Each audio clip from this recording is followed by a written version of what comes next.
Hello viewers, welcome to our channel. ఈరోజు video దేని గురించి అంటే మా ఇంటి పక్కనే ఒక చిల్డ్రన్స్ పార్క్ అండి. ఈ చిల్డ్రన్స్ పార్క్ గురించి మనం చూడబోతున్నాం. అంటే ఈ పార్క్కి మన ఇండియన్ పిల్లలు, డచ్ పిల్లలు, ఏరియాలో ఉండే పిల్లలందరూ చాలామంది వస్తారు ఆడుకోవడానికి. చాలా పెద్ద పార్క్ అనమాట. దీని గురించిన విశేషాలు ఈరోజు చూడబోతున్నాం. రండి వీడియోలోకి వెళ్ళిపోదాం. మీరు చూస్తున్నారు కదా, ఈ పార్క్లో స్లైడింగ్ టేబుల్ అనమాట. ఏ మోడల్ ఉందో చూసారు కదా, ఒక షిప్ లాగా ఉందన్నమాట. అంటే ఇటువైపు స్లైడర్ ఉంటుంది, వెనక వైపు మెట్లు ఉంటాయి అనమాట. అటువైపు నుంచి ఆయన ఎక్కి రావచ్చు. లేదంటే ఇక్కడ ఒక బాబు వస్తున్నారు చూడండి, ఒక సర్కిల్ లాగా ఉంది కదా, ఇటువైపు నుంచి కింద నుంచి దూరం వెళ్ళి ఎక్కేసి వచ్చి స్లైడ్ అవుతారు అనమాట. మా బాబు అయితే రోజు వచ్చి ఈ స్లైడింగ్ టేబుల్ ఆడతాడు, లేదంటే ఉయ్యాలు ఊగుతాడు, లేదంటే అటువైపు సీసా ఉంటుంది అనమాట, అది కూడా ఆడుతూ ఉంటాడు. కింద మొత్తం ఇసుకేనమాట, ఎవరికి దెబ్బలేని తగలవు. ఇవన్నీ కాకపోతే కింద కూర్చొని పిల్లలు ఇసుకలో ఆడుకుంటూ ఉంటారనమాట. అంటే ఏదైనా షేప్స్ తీసుకొని చేయడము, అవి అచ్చు గుద్దటం అట్లా చేస్తారు.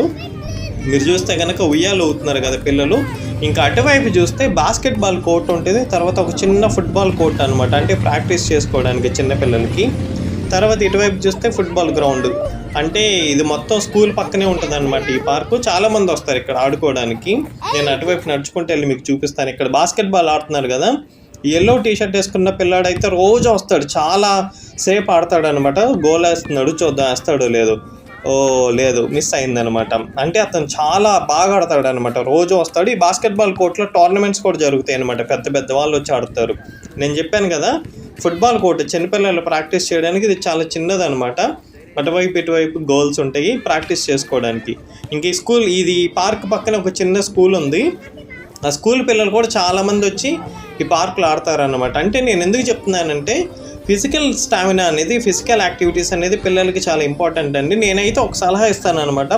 కరోనా తర్వాత అసలు మొత్తం మారిపోయిందనమాట. ఏ పిల్లడు చూసినా సరే మొబైల్ ఫోన్ అని, టీవీ అని, ఐప్యాడ్ అని, ట్యాబ్ అని, అట్లా మొబైల్ ఫోన్స్లోనే ఎక్కువగా కాన్సన్ట్రేట్ చేస్తున్నారు. కానీ ఇట్లా ఫిజికల్ యాక్టివిటీస్, బయటికి వెళ్ళి ఆడుకోవడం అట్లా ఏం చేయట్లేదు అనమాట. అసలు కరోనా మొత్తం మార్చేస్తుంది అనమాట. ఒక ఐడియా జీవితాన్ని మార్చేస్తుంది అంటారు కదా, అలాగా కరోనా అందరినీ మార్చేసింది.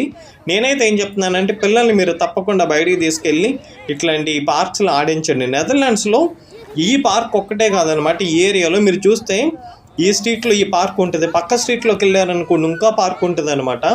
అట్లా ఒక్కొక్క ఏరియాకి ఒక్కొక్క పార్క్ ఉంటుంది అనమాట. చాలా పార్కులు ఉంటాయి. పిల్లలకి మానసిక ఉల్లాసం అనమాట. తర్వాత టేబుల్ టెన్నిస్ టేబుల్ కూడా ఉంది చూడండి, ప్రతి ఒక్కటి ఉంటుంది అనమాట. మీరే చూస్తున్నారు కదా, ఇది చాలా పెద్ద పార్కు.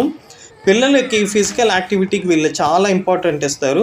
మీరు కూడా మన పిల్లల్ని మీరు బయటికి తీసుకెళ్ళి వాళ్ళ చేత ఆడించండి, వాళ్ళతో ఆడండి. వాళ్ళకి చాలా మంచిదన్నమాట. బ్రెయిన్ కూడా చాలా ఇంప్రూవ్ అవుతుంది. ఎప్పుడు చూసినా టీవీలో ఏం కూర్చుంటారు, చూస్తున్నారు కదా. నేను కూడా ఉయ్యాలు ఊగుతున్నాను, నాకు చిన్నప్పటి రోజులు గుర్తుకొచ్చాయి అన్నమాట. సీసా చూడండి, ఇది చాలా పెద్దది. మీరు చూస్తే కనుక కింద మొత్తం ఇసుకేనమాట, పడినా కానీ మనకి దెబ్బలు తగలవు పిల్లలకి. చాలా బాగుంటుంది. పార్క్స్ వీళ్ళు చాలా బాగా మెయింటైన్ చేస్తారనమాట. ఈ గవర్నమెంట్ వాళ్ళు, మున్సిపాలిటీ వాళ్ళు వస్తారు, ఎప్పుడు చూసినా సరే చెక్ చేస్తారు. స్లైడింగ్ టేబుల్, నేను కూడా స్లైడ్ అవుతున్నాను చూశారు కదా, నవ్వుకుంటున్నారా నన్ను చూసి? నవ్వుకోండి. నాకైతే చాలా ఆనందంగా ఉంది. చూశారు కదా ఈరోజు ఈ పార్క్కి సంబంధించిన వీడియో. మీరందరూ నన్ను చూసి నవ్వుకున్నారని నాకు కూడా నవ్వు వస్తుంది ఇప్పుడు చెప్పేటప్పుడు. ఎందుకు చెప్తున్నానంటే, ఇది చాలా బాగుంటుంది అనమాట. నేను కూడా ఎంజాయ్ చేశాను. ఈ వీడియో కనుక మీకు నచ్చితే తప్పకుండా లైక్ చేయండి, షేర్ చేయండి, సబ్స్క్రైబ్ చేయడం మాత్రం మర్చిపోవద్దు. మరిన్ని మంచి వీడియోస్తో మీ ముందుకు వస్తాను. Until then, take care, bye.